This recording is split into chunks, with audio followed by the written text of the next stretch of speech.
Olá, boa noite. Que alegria estarmos aqui mais uma vez, né?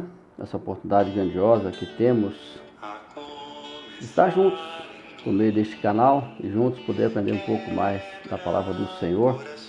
Uma música de fundo aqui do Vencedores por Cristo, a começar em mim quebra corações. Porque nós, de regra, achamos que a mudança sempre começa no outro, né? E Jesus nos ensina por meio de diversas formas, inclusive pelas parábolas, que a mudança começa em mim. Então nós hoje vamos falar sobre a parábola do rico insensato. E esse cântico que está de fundo aqui é muito bom, fala muito ao nosso coração, para que nós sejamos a diferença, não é isso? Que eu e você possamos entender isso. Eu quero, antes de começar, antes de ler o texto, que é Lucas 12, de 13 a 21, eu quero orar, suplicar as bênçãos de Deus sobre a nossa vida, sobre a minha vida, sobre a sua vida, e que Deus fale ao nosso coração, que o Espírito Santo fale profundamente ao nosso coração, que nós sejamos um instrumento para que o Espírito Santo fale no seu coração. Por meio dessa parábola tão grandiosa, possamos ser tocados pelo Espírito Santo de Deus, para que haja mudança na nossa vida. Que a gente abra o espaço para que o Espírito Santo de Deus faça esse trabalho. O que move o seu coração não são minhas palavras, é o Espírito Santo de Deus. Portanto, abra o seu coração. E oremos nesse instante para falar com Deus mais uma vez. Eu vou começar de novo essa música aqui, né? Mexer aqui, porque eu tenho para a gente poder orar. Feche seus olhos, eleve seu pensamento a Deus e ore comigo nesse instante. Senhor Deus bendito Pai, eu te louvo por me deu a oportunidade de poder usar este canal, Senhor, para poder levar as pessoas a tua palavra. Que a tua palavra seja trazida com autoridade e poder, porque, Senhor, é a tua palavra que não volta vazia, não é minha. Ó Deus amado, que a tua palavra seja trazida aqui de forma clara e que teu Santo Espírito fale o nosso coração, nos dê entendimento, nos dê compreensão, para que haja transformação. E assim como diz o canto que estamos colocando diante do Senhor, que haja mudança a começar em mim, que o Senhor possa fazer em nós o teu instrumento de mudança. Abençoe cada pessoa que ouvir essa palavra, que seja alcançada, que seja tocada pelo teu Santo Espírito. Nós oramos, Pai, em nome de Jesus, porque sabemos que o Senhor ouve a oração dos teus filhos. Por isso é em nome de Jesus que nós oramos e agradecemos. Amém e amém. Ok, vamos aqui então para o texto da palavra. Evangelho de Lucas capítulo 12, vou ler, você vai me acompanhar. Se você quiser abrir sua Bíblia, é muito bom você ir lendo junto comigo, acompanhando o texto bíblico, que diz assim: Neste ponto, um homem que estava no meio da multidão disse a Jesus: Mestre, diga a meu irmão que reparta comigo a herança. Mas Jesus lhe respondeu: Homem, quem me nomeou juiz ou repartidor entre vocês? Então lhes recomendou: Tenham cuidado e não se deixem dominar por qualquer tipo de avareza, porque a vida de uma pessoa não consiste na abundância dos bens que ele tem.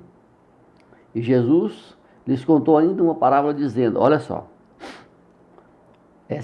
tanto que é importante essa colocação, essa palavra de Jesus, para que a gente possa ter compreensão da grandeza, da magnitude. Então o verso 15 diz assim, aliás, o verso 16, e Jesus contou-lhes ainda uma parábola dizendo, ou seja, a didática de Jesus em nos trazer o ensinamento é fantástica. Ele diz assim: o campo de um homem rico produziu com abundância. Então ele começou a pensar: que farei, pois não tenho onde armazenar a minha colheita? Até que disse: já sei, destruirei os meus celeiros, construirei outros maiores e armazenarei todo o meu produto e todos os meus bens. Então direi à minha alma: você tem em depósito muitos bens para muitos anos. Descanse, coma, beba e aproveite a vida. Mas Deus lhe disse: louco, esta noite lhe pedirão a sua alma. O que você tem preparado e para quem será? Assim é o que ajunta tesouros para si mesmo, não é rico para com Deus. Veja que Jesus aqui, ele fala de algo extraordinário, porque ele é interrogado a respeito de uma situação de um homem que pede para que ele peça ao seu irmão que é parte herança. E Jesus, olha, eu não sou juiz dessa questão. Então Jesus percebe naquela pergunta, naquela solicitação, aliás, que a pessoa está com foco equivocado. Há um olhar, uma intenção de avareza. Então, nós temos que entender algumas questões que podem trazer confusão. A princípio, há uma ideia equivocada de que a Bíblia condena a riqueza e faz apologia à pobreza. Eu afirmo para você, isto não é verdade. Existe algum problema com a riqueza? É pecado ter recursos financeiros e bens materiais? Afirmo para você, biblicamente não. Deus não condena a riqueza, Deus não condena você a adquirir bens. Nós temos que ter noção do que é isso. Nós vamos encontrar na palavra de Deus diversos homens ricos, poderosos financeiramente, mas nós conhecemos bem a vida deles. Nós temos Abraão, narrado em Gênesis 12, 13, né? Jacó foi um homem rico, Jó. Estamos falando do Antigo Testamento. Então foram homens muito poderosos financeiramente, mas a grande diferença era a vida deles, a prioridade da vida deles. Eles não tinham amor ao dinheiro. E foram homens que ajudaram as pessoas, ajudaram a obra de Deus. Não se furtaram em ajudar o próximo. Então, nós temos que ver que Deus não condena isso. O que Deus condena é o que você faz para adquirir e o valor que isso tem para você quando você coloca a sua riqueza acima de Deus e acima das pessoas, né? Então, isso que a gente tem que pensar. Quero agora vir um pouco para o Novo Testamento. A Bíblia fala, José de Arimateia foi aquele que doou o túmulo para Jesus, né? Então, o que a gente precisa pensar em riqueza, quando pensar em riqueza, é que Deus não condena. O que Deus condena é você colocar toda a sua expectativa, toda a sua esperança, todo o seu futuro na riqueza. Jesus mostra que na parábola que o foco aqui, ele chama de rico insensato. Esse homem citado na parábola é um homem poderoso e um homem muito inteligente, capacitado, de uma visão, ele era um empreendedor, de uma visão grandiosa de futuro. Sabe? E era um homem que trabalhava. Então, mas o que Jesus condena não é a riqueza em si, mas a avareza, ao apego ao dinheiro, aonde ele coloca o dinheiro. O pensamento da vida não consiste naquilo que você tem de material. O apóstolo Paulo fala que o amor ao dinheiro é a raiz de todos os males. E a idolatria é onde você coloca isso, essa questão. Precisamos lembrar que Jesus considera a importância das coisas que fazemos com Ele, por Ele e para Ele. Por exemplo, dá um exemplo claro aqui. Quando você vai dar uma oferta, você acha que Deus está preocupado com a quantidade do valor monetário? Não. Deus quer que você dê aquilo que você tem condições e aquilo que o seu coração te fala para dar, porque Deus não quer que você dê algo que você não tenha condições. Ele quer que você ofertar, seja R$1, seja 1 milhão, que você dê com alegria, que você não dê sobra, mas que você faça de todo o seu coração, sabe? Então, a parábola aqui, que Jesus fala, ele aborda que um homem, que em toda a sua herança, toda a sua capacidade, você vê na narração dessa história, que em momento algum, ele se preocupa com família, ou com qualquer pessoa que seja, ou mesmo agradecer a Deus por ter, já era rico, e por ter produzido muito mais. Ele simplesmente se preocupa com ele, com a sua satisfação. Jesus dá uma oportunidade grandiosa para aquele homem. Riqueza é maravilhoso quando é usado de uma boa forma, quando é adquirido de forma honesta e quando ela é repartida.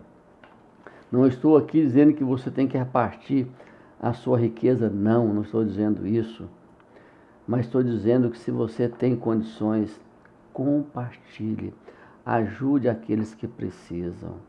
Isso é que a gente quer aprender. Qual é a primeira coisa que a gente aprende na parábola? Não reconhecer que Deus está na vida. Vê que aquele homem, aquele insensato, Deus não existe para ele. Em momento algum ele cita, reconhece que Deus é Deus. Ele deixa Deus de fora. Para ele Deus não existe, as pessoas não existem. O rico avarento, o rico é avarento, porque tem um rico que não é avarento. Ele exclui, o rico avarento exclui Deus da sua vida. Ele não atribui a Deus aquilo que ele conquista. Ele te coloca em primeiro lugar. O insensato atribui a si mesmo a sua capacidade, tudo quanto ele tem. Eu fiz, eu conquistei isso, aquilo.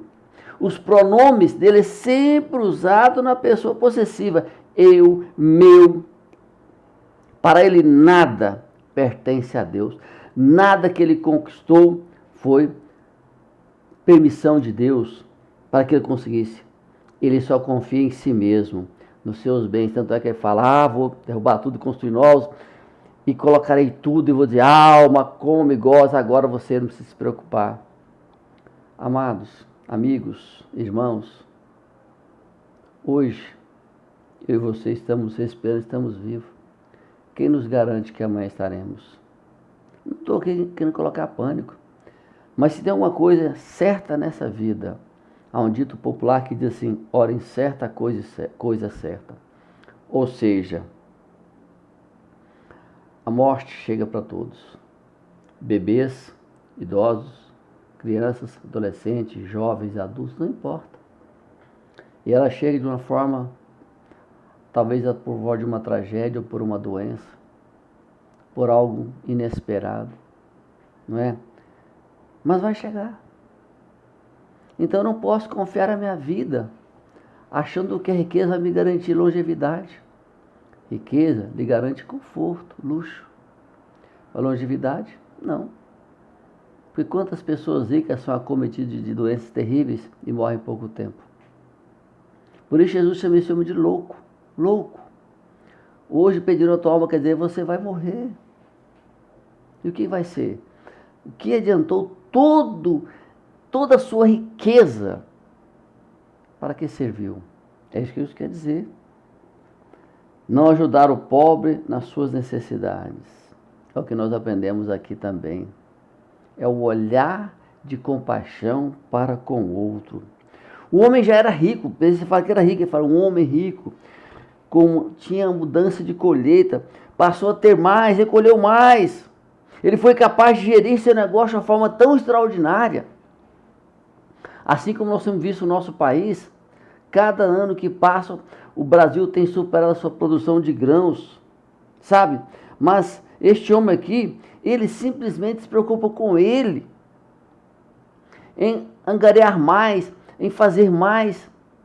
Em momento algum, ele pensa no bem-estar da família, das pessoas, até mesmo dos seus funcionários. E pior, nem sequer lembra de Deus. Como isso é triste. Ele não conseguiu enxergar os outros, os necessitados. Porque Deus ensina que nós compartilhemos com as pessoas. O egoísmo e o apego demasiado às coisas materiais nos afastam da pessoa de Deus e também do próximo. Nós vamos falar a seguir, vou dar um intervalo para molhar a garganta. Vamos falar a seguir sobre o jovem rico, para entender um pouco melhor essa questão. Então vou dar aqui um intervalozinho para umedecer a minha garganta e volto em seguida.